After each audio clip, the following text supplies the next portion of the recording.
ಮಾಜಿ ಪ್ರಧಾನಿ ದೇವೇಗೌಡರ ಪತ್ನಿ ಚೆನ್ನಮ್ಮ ಅಸ್ತಂಗತರಾಗಿದ್ದಾರೆ. ಪತ್ನಿಯನ್ನ ನೆನೆದು ಜೆಡಿಎಸ್ ವರಿಷ್ಠ ದೇವೇಗೌಡರು ಕಣ್ಣೀರು ಹಾಕಿದ್ದಾರೆ. ಪದ್ಮನಾಭನಗರ ನಿವಾಸದಲ್ಲಿ ಗಣ್ಯರು ಅಂತಿಮ ದರ್ಶನ ಪಡೆಯುತ್ತಾ ಇದ್ದಾರೆ. ಮುಖ್ಯಮಂತ್ರಿ ಡಿಕೆ ಶಿವಕುಮಾರ್, ಮಾಜಿ ಮುಖ್ಯಮಂತ್ರಿ ಸಿದ್ದರಾಮಯ್ಯ, ಸಚಿವರುಗಳು, ಮಾಜಿ ಸಚಿವರುಗಳು ಅಂತಿಮ ದರ್ಶನ ಪಡೆದರು. ದೇವೇಗೌಡರು, ಕುಮಾರಸ್ವಾಮಿ, ರೇವಣ್ಣ ಮುಂತಾದವರಿಗೆ ಈ ನಾಯಕರು ಸಾಂತ್ವನ ಹೇಳಿದರು.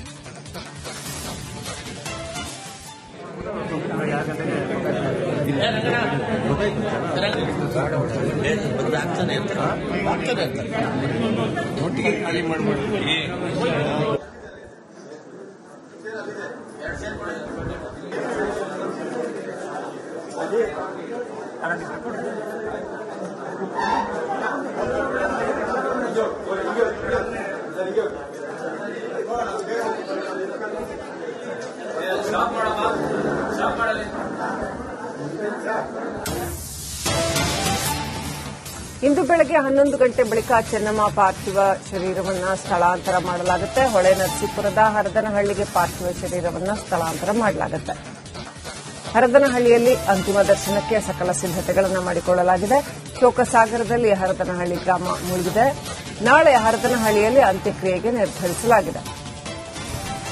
ಒಕ್ಕಲಿಗ ಸಂಪ್ರದಾಯದಂತೆ ಚೆನ್ನಮ್ಮ ಅಂತಿಮ ವಿಧಿವಿಧಾನಗಳು ನೆರವೇರಲಿದೆ.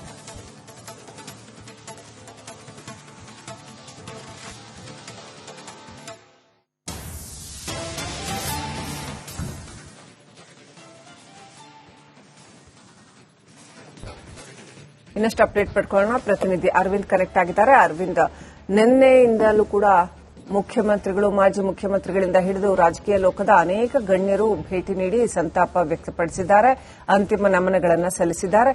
ಇಂದು ಇಷ್ಟರವರೆಗೂ ಕೂಡ ಯಾರೆಲ್ಲ ಗಣ್ಯರು ಆಗಮಿಸಿದ್ದಾರೆ ಅಥವಾ ಇನ್ನೂ ಆಗಮಿಸ್ತಾ ಇದ್ದಾರೆ, ಮತ್ತೆ ಇವತ್ತಿನ ಒಂದು ಕಾರ್ಯಕ್ರಮಗಳು ಅಥವಾ ವಿಧಿವಿಧಾನಗಳು ಯಾವ ರೀತಿಯಲ್ಲಿರುತ್ತೆ?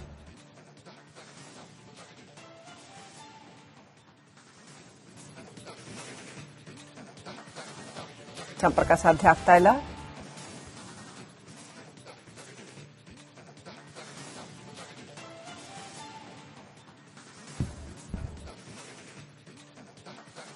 ಎಪ್ಪತ್ತೆರಡು ವರ್ಷಗಳ ಸುದೀರ್ಘ ದಾಂಪತ್ಯ ಜೀವನವನ್ನ ದೇವೇಗೌಡರ ಜೊತೆ ನಡೆಸಿದವರು ಚೆನ್ನಮ್ಮ. ತಾವು 17ನೇ ವಯಸ್ಸಿಗೆ ಅವತ್ತಿಗೆ 21 ವರ್ಷದ ದೇವೇಗೌಡರನ್ನ ವಿವಾಹವಾಗಿ ಬಂದು ನಂತರ 5 ಮಕ್ಕಳಿಗೆ ಜನ್ಮ ಕೊಟ್ಟು ಆ ಇಡೀ ಕುಟುಂಬದ ಜವಾಬ್ದಾರಿಯನ್ನ ಹೆಗಲ ಮೇಲೆ ಹೊತ್ತು ಎಲ್ಲೂ ಕೂಡ ದೇವೇಗೌಡರಿಗೆ ಭಾರವಾಗದ ಹಾಗೆ, ಎಲ್ಲೂ ಕೂಡ ದೇವೇಗೌಡರಿಗೆ ಹೊರೆಯಾಗದ ಹಾಗೆ ಇಡೀ ಜವಾಬ್ದಾರಿಗಳೆಲ್ಲವನ್ನೂ ಕೂಡ ತಾವು ಕುಟುಂಬದ ಜವಾಬ್ದಾರಿಗಳನ್ನ ತಾವು ನಿಭಾಯಿಸಿ, ಅಷ್ಟೇ ಅಲ್ಲದೆ ಪತಿ ಹಾಗೂ ಪುತ್ರರ ರಾಜಕೀಯ ಜೀವನಕ್ಕೂ ಕೂಡ ಒಂದು ರೀತಿಯಾಗಿ ಹೆಗಲೆಣೆಯಾಗಿ ನಿಂತವರು ಚೆನ್ನಮ್ಮ. ಸುದೀರ್ಘ ದಾಂಪತ್ಯ ಜೀವನ, ಸುದೀರ್ಘ ಕೌಟುಂಬಿಕ ಜೀವನ ನಂತರ ಇದೀಗ ಭಾರತ ಲೋಕಕ್ಕೆ ಮರಳಿದ್ದಾರೆ. ನಮ್ಮ ಪ್ರತಿನಿಧಿ ಅರವಿಂದ್ ಕನೆಕ್ಟ್ ಆಗಿದ್ದಾರೆ. ಅರವಿಂದ್, ನಿನ್ನೆಯಿಂದಲೂ ಸಾಕಷ್ಟು ಜನ ಗಣ್ಯರು ಬಂದು ಸಂತಾಪ ಸೂಚಿಸಿದ್ದಾರೆ. ಇನ್ನು ಯಾರೆಲ್ಲ ಇಷ್ಟರವರೆಗೂ ಕೂಡ ಯಾರೆಲ್ಲ ಬಂದಿದ್ದಾರೆ, ಆಮೇಲೆ ಇವತ್ತಿನ ವಿಧಿವಿಧಾನಗಳು ಯಾವ ರೀತಿಯಲ್ಲಿರುತ್ತೆ, ಕಾರ್ಯಕ್ರಮಗಳು ಯಾವ ರೀತಿಯಲ್ಲಿರುತ್ತೆ? ಯಶಸ್ವಿ ಖಂಡಿತವಾಗ್ಲೂ ಕೂಡ ದೇವೇಗೌಡರ ಕುಟುಂಬಸ್ಥರಿಗೆ ನಿಜಕ್ಕೂ ಕೂಡ ಇದು ಭಾರತ ಅಂತಾನೆ ಹೇಳ್ಬೋದು. ಪದ್ಮನಾಭನಗರದಿಂದ ಚೆನ್ನಮ್ಮ ಅವರ ಮೃತದೇಹವನ್ನ, ಪಾರ್ಥಿವವನ್ನ ಈಗ ವಾಜಪೇಯಿ ಕ್ರೀಡಾಂಗಣ, ಪದ್ಮನಾಭನಗರದಲ್ಲಿರುವಂತಹ ವಾಜಪೇಯಿ ಕ್ರೀಡಾಂಗಣಕ್ಕೆ ಸಾರ್ವಜನಿಕ ದರ್ಶನಕ್ಕಾಗಿ ಈಗ ತೆರೆದ ವಾಹನದಲ್ಲಿ ಶಿಫ್ಟ್ ಮಾಡುವಂತಹ ಕೆಲಸವನ್ನು ಕೂಡ ಮಾಡ್ತಾರೆ. ಆ ಬಳಿಕ 11 ಗಂಟೆವರೆಗೂ, ಅಂದ್ರೆ ಇಂದು ಬೆಳಗಿನ ಜಾವ 11 ಗಂಟೆವರೆಗೂ ಕೂಡ ಸಾರ್ವಜನಿಕರಿಗೆ ದರ್ಶನಕ್ಕಾಗಿ ಅನುವು ಮಾಡಿಕೊಡಲಾಗುತ್ತೆ ವಾಜಪೇಯಿ ಕ್ರೀಡಾಂಗಣದಲ್ಲಿ. ಆ ಬಗೆಗೆ ಪೊಲೀಸ್ ಭದ್ರತೆ ಜೊತೆಗೆ ಸಾರ್ವಜನಿಕ ದರ್ಶನಕ್ಕೆ ಬೇಕಾದಂತಹ ಎಲ್ಲಾ ರೀತಿಯಾದಂತಹ ವ್ಯವಸ್ಥೆಯನ್ನು ಕೂಡ ಮಾಡಲಾಗಿದೆ. ಬ್ಯಾರಿಕೇಡ್ಗಳನ್ನ ಅಳವಡಿಕೆ ಮಾಡಿ ಸಾರ್ವಜನಿಕ ದರ್ಶನಕ್ಕೆ ಅನುವು ಕೂಡ ಮಾಡಿಕೊಡಲಾಗಿದೆ. ಈಗ ಕೆಲವೇ ಕ್ಷಣಗಳಲ್ಲಿ ಮೃತದೇಹವನ್ನ ಶಿಫ್ಟ್ ಕೂಡ ಮಾಡಲಾಗುತ್ತೆ. ಆ ಬಳಿಕ ಬೆಂಗಳೂರಿನಿಂದ ಹೊಳೆನರಸೀಪುರಕ್ಕೆ 11 ಗಂಟೆ 5 ನಿಮಿಷಕ್ಕೆ ತೆರೆದ ವಾಹನದಲ್ಲಿ ಅಂತಿಮ ಯಾತ್ರೆ ಆಗುತ್ತೆ. ಇನ್ನು ನೆಲಮಂಗಲ ಕುಣಿಗಲ್ ಮುಖಾಂತರವಾಗಿ ಆ ಒಂದು ಮಾರ್ಗವಾಗಿ ಹಾಸನಕ್ಕೆ ಅಂತಿಮ ಯಾತ್ರೆ ನಡೆಯುತ್ತೆ. ಹೊಳೆನರಸೀಪುರದ ಎಚ್ ಡಿ ರೇವಣ್ಣ ಅವರ ಮನೆಯಲ್ಲಿ ಸಂಜೆ, ಅಂದ್ರೆ ಇದು ಸಂಜೆ ಅಲ್ಲಿ ಅಂತಿಮ ದರ್ಶನಕ್ಕೆ ವ್ಯವಸ್ಥೆಯನ್ನ ಮಾಡಿಕೊಡ್ಲಾಗುತ್ತೆ. ಇನ್ನು ಸೋಮವಾರ ಬೆಳಗಿನ ಜಾವ 7ರಿಂದ 9:30 ಮತ್ತೆ ಸಾರ್ವಜನಿಕ ದರ್ಶನಕ್ಕೆ ಅವಕಾಶ ಮಾಡಿಕೊಟ್ಟು 10 ಗಂಟೆಗೆ ಅಂತಿಮ ಯಾತ್ರೆ ಹಳೆಕೋಟೆ ಕಡೆಗೆ ನಿರ್ಗಮನ ಆಗುತ್ತೆ. ಆ ಮುಖಾಂತರವಾಗಿ ಮಾವಿನಕೆರೆ ಶ್ರೀರಂಗನಾಥ ಬೆಟ್ಟದ ತಪ್ಪಲಿನಲ್ಲಿ ಅಂತ್ಯಕ್ರಿಯೆ ಮಾಡುವಂತಹ ಸಾಧ್ಯತೆಗಳಿರುವಂತದ್ದು. ಇನ್ನು ಮಧ್ಯಾಹ್ನ 2 ಗಂಟೆ ಇಂದ ಸಂಜೆ 4:15 ಸೋಮವಾರ ಸಂಜೆ 4:15 ಅಂತ್ಯಕ್ರಿಯೆಗಳ ಒಂದು ಪ್ರಕ್ರಿಯೆ ಕೂಡ ಆರಂಭವಾಗುವಂಥದ್ದು. ಆಗ ಅಂತ್ಯಕ್ರಿಯೆಗಳನ್ನ ಮಾಡಲಾಗುತ್ತೆ ಅನ್ನುವಂತಹ ಮಾಹಿತಿಯನ್ನು ಈಗ ಕುಟುಂಬಸ್ಥರಿಂದ ಒಂದು ಬಂದಿರುವಂತಹ ಮಾಹಿತಿ. ಇನ್ನು ಅಂತಿಮ ದರ್ಶನಕ್ಕೆ ಈಗಾಗಲೇ ಗಣ್ಯರು ಸೇರಿದಂತೆ ಜೆಡಿಎಸ್ ಕಾರ್ಯಕರ್ತರು ಜೊತೆಗೆ ಅಭಿಮಾನಿಗಳೆಲ್ಲರೂ ಕೂಡ ಸರತಿ ಸಾಲಿನಲ್ಲಿ ಬಂದು ಪದ್ಮನಾಭ ಮನೆಯಲ್ಲಿರುವಂತಹ ಚೆನ್ನಮ್ಮ ಅವರ ಪಾರ್ಥಿವ ಶರೀರವನ್ನು ಅಂತಿಮ ದರ್ಶನವನ್ನು ಕೂಡ ಪಡೆದುಕೊಳ್ಳುವಂತ ಕೆಲಸವನ್ನು ಕೂಡ ಮಾಡ್ತಾ ಇದ್ದಾರೆ. ಇನ್ನು ಕೆಲವೇ ಕ್ಷಣಗಳಲ್ಲಿ ತೆರೆದ ವಾಹನದಲ್ಲಿ ಕ್ರೀಡಾಂಗಣಕ್ಕೆ ಶಿಫ್ಟ್ ಕೂಡ ಆಗಲಿದೆ. ಜೊತೆಗೆ ಪ್ರತಿ ಓರ್ವ ಯಶಸ್ವಿ ಪುರುಷನ ಹಿಂದೆ ಯಶಸ್ವಿ ಮಹಿಳೆ ಇರ್ತಾರೆ ಅನ್ನೋದಕ್ಕೆ ಈ ದಂಪತಿ ಜೋಡಿ ಚೆನ್ನಮ್ಮ ಅವರು ಅದಕ್ಕೆ ಉದಾಹರಣೆ ಆಗ್ತಾರೆ ಅನ್ನುವಂಥದ್ದನ್ನ ಇಲ್ಲಿ ಬಂದಿರುವಂತಹ ಗಣ್ಯರಾಗಿರ್ಬಹುದು, ಅವರ ಅಭಿಮಾನಿಗಳಾಗಿರ್ಬಹುದು ಹೇಳ್ತಾ ಇರುವಂತದ್ದು. ಜೊತೆಗೆ ಮನೆಗೆ ಬಂದಂತವ್ರನ್ನೆಲ್ಲರನ್ನೂ ಕೂಡ ತುಂಬಾ ಚೆನ್ನಾಗಿ ಅವರು ನೋಡ್ಕೊಳ್ತಾ ಇದ್ರು, ಸರಳ ಜೀವಿ ಆಗಿದ್ರು. ಇನ್ನು ದೇವೇಗೌಡರ ಒಂದು ರಾಜಕೀಯ ಜೀವನದಲ್ಲಿ ಆಗಿರ್ಬೋದು, ಅವರ ಜೀವನದಲ್ಲಿ ಏನೇನು ಯಶಸ್ಸು ಸಿಕ್ಕಿದೆ ಅದು ಎಲ್ಲದಕ್ಕೂ ಕೂಡ ಬಲವಾದ ಶಕ್ತಿಯಾಗಿ ಚೆನ್ನಮ್ಮ ಅವರು ಇದ್ರು. ಜೊತೆಗೆ ಅವರ ಚುನಾವಣೆ ಮಾಡಬೇಕಾದ್ರೆ ಅವರ ಮೊದಲ ಚುನಾವಣೆಯಲ್ಲಿ ಅವರು ಡೆಪಾಸಿಟ್ಗಾಗಿ ಆ ಒಂದು ಹಣಕ್ಕಾಗಿ ಅವರು ತಮ್ಮ ಒಡವೆಗಳನ್ನೇ ಆದಾಯ ಇಟ್ಟಿದ್ರು. ಜೊತೆಗೆ ಗುತ್ತಿಗೆದಾರ ಆಗಿ ಮೊದಲು ಕೆಲಸ ಮಾಡ್ತಿದ್ರು ದೇವೇಗೌಡ ಅವರು. ದೇವೇಗೌಡ ಅವರಿಗೆ ಏನೂ ಇಲ್ಲದಿದ್ದಾಗ ಚೆನ್ನಮ್ಮ ಅವರು ಅವರ ದಂಪತಿಯಾಗಿ ಬಂದಿದ್ರು. ಸುಮಾರು 72 ವರ್ಷದ ದಾಂಪತ್ಯ ಜೀವನ ಅವರದ್ದು. ಆಗೆಲ್ಲವೂ ಕೂಡ ಅಂದ್ರೆ ಶ್ರೀಮಂತ ಕುಟುಂಬದ ಒಂದು ಮಗಳಾಗಿದ್ದು ಚೆನ್ನಮ್ಮ ಅನ್ನುವಂಥದ್ದನ್ನ ಇಲ್ಲಿ ಬಂದಿದ್ದಂತಹ ಅವರ ಕುಟುಂಬಸ್ಥರಾಗಿರ್ಬಹುದು, ಅವರ ಅಭಿಮಾನಿಗಳು ಹೇಳ್ತಾ ಇರುವಂತದ್ದು. ದೇವೇಗೌಡರು ಆಗೇನೂ ಇರ್ಲಿಲ್ಲ. ಆ ಕಾಲದಿಂದಲೂ ಕೂಡ ದೇವೇಗೌಡರಿಗೆ ಶಕ್ತಿಯಾಗಿ ನಿಂತಂತವ್ರು ಚೆನ್ನಮ್ಮ ಅನ್ನುವಂಥದ್ದನ್ನ ಹೇಳ್ತಾ ಇದ್ದಾರೆ. ಜೊತೆಗೆ ಯಾವುದೇ ರೀತಿಯಾದಂತಹ ಆಡಂಬರ ಹಮ್ಮು ಬಿಮ್ಮು ಇವರಿಗೆ ಇರಲಿಲ್ಲ. ಜೊತೆಗೆ ಸರಳ ಜೀವನವನ್ನ ಇವರು ಮಾಡಿರುವಂತದ್ದು.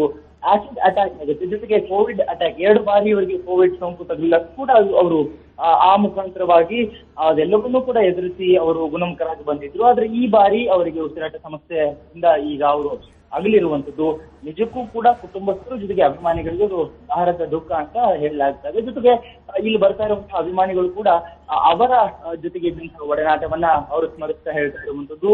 ಅವರ ಸರಳ ಜೀವನ, ಸರಳ ವ್ಯಕ್ತಿತ್ವವನ್ನ ಇಲ್ಲಿ ನೆನಪು ಮಾಡ್ಕೊಳ್ತಾ ಇದ್ದಾರೆ, ಅದನ್ನ ಮೆಲುಕು ಹಾಕುವಂತ ಕೆಲಸವನ್ನು ಕೂಡ ಮಾಡ್ತಾ ಇದ್ದಾರೆ. ಇನ್ನು ರಾಜಕಾರಣಿಗಳಂತಂದಾಗ ಪಕ್ಷಾತೀತವಾಗಿ ಎಲ್ಲಾ ಗಣ್ಯರು ಬಂದು ಅವರ ಅಂತಿಮ ದರ್ಶನವನ್ನು ಪಡೆಯುವಂತ ಕೆಲಸವನ್ನು ಕೂಡ ಮಾಡಿರುವಂತದ್ದು. ಜೊತೆಗೆ ಮುಖ್ಯಮಂತ್ರಿ ಆಗಿರುವಂತಹ ಡಿ.ಕೆ. ಶಿವಕುಮಾರ್ ಅವರು ಈಗಾಗಲೇ ಹೇಳಿರುವಂತೆ ನಾಡಿನ ಮಾಜಿ ಪ್ರಧಾನಿಯ ಅವರ ಧರ್ಮ ಪತ್ನಿಯವರು, ಹಾಗಾಗಿ ಅವರ ಸಕಲ ಸರ್ಕಾರಿ ಗೌರವದೊಂದಿಗೆ ಅವರ ಅಂತ್ಯಕ್ರಿಯೆ ಮಾಡಲಾಗುತ್ತೆ ಅನ್ನುವಂತ ರೀತಿಯಲ್ಲಿ ಅವರು ಕೂಡ ಹೇಳಿರುವಂತದ್ದು.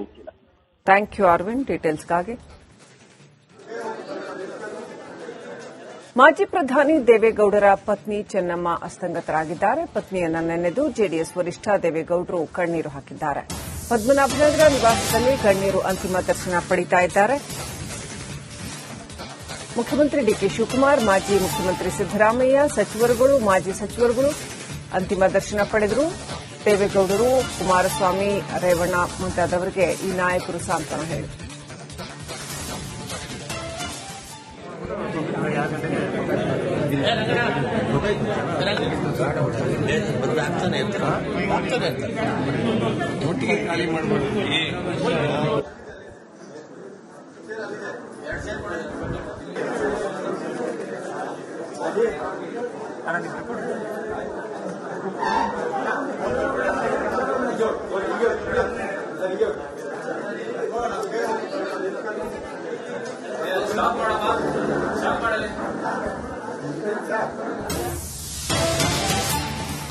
ಇಂದು ಬೆಳಗ್ಗೆ 11 ಗಂಟೆ ಬಳಿಕ ಚೆನ್ನಮ್ಮ ಪಾರ್ಥಿವ ಶರೀರವನ್ನು ಸ್ಥಳಾಂತರ ಮಾಡಲಾಗುತ್ತೆ. ಹೊಳೆ ನರಸೀಪುರದ ಹರದನಹಳ್ಳಿಗೆ ಪಾರ್ಥಿವ ಶರೀರವನ್ನು ಸ್ಥಳಾಂತರ ಮಾಡಲಾಗುತ್ತೆ. ಹರದನಹಳ್ಳಿಯಲ್ಲಿ ಅಂತಿಮ ದರ್ಶನಕ್ಕೆ ಸಕಲ ಸಿದ್ದತೆಗಳನ್ನು ಮಾಡಿಕೊಳ್ಳಲಾಗಿದೆ.